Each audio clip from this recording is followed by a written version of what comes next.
નમસ્કાર, વિજાપુર સંદેશ ન્યૂઝમાં આપનું હાર્દિક સ્વાગત છે. ગુજરાત રાજ્યના શિક્ષણ મંત્રી શ્રી પ્રફુલ્લ પાનસેરિયા દ્વારા હોળી ધૂળેટી નિમિત્તે ગુજરાતના સૌ નાગરિકોને શુભેચ્છા પાઠવવામાં આવી હતી.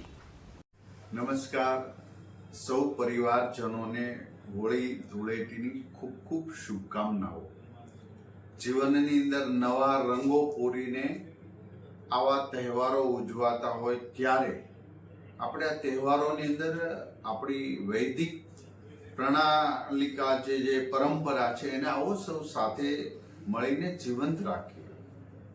આ હોળી દહન ગૌશાળા દ્વારા ગોબરની સ્ટીક બનાવવામાં આવે છે, જે વૈદિક રીતે યજ્ઞમાં પણ ગાયના ગોબરનું છાણા જે ખૂબ પવિત્ર મનાય છે.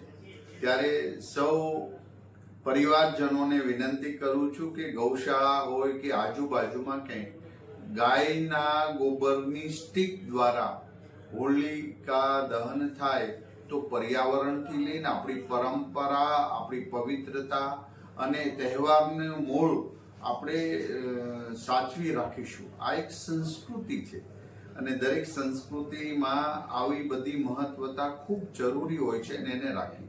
બીજી વાત એ કરવા માંગુ છું કે કેમિકલ યુક્ત કલરો કોઈ પણ વાપરે નહીં.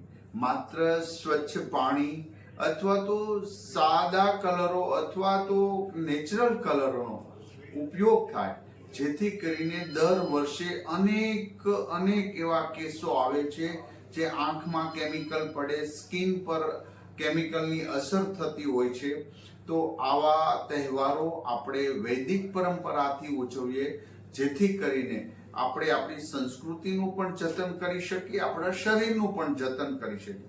માટે ખૂબ ડેન્જરસ કલરો, કેમિકલ યુક્ત કલરોનો પણ ઉપયોગ આપણે બંધ કરીએ એવી વિનંતી કરું છું. ફરી વખત સૌ પરિવારજનોને હોળી ધૂળેટીની હૃદયપૂર્વકની શુભકામના પાઠવું છું. અસ્તુ.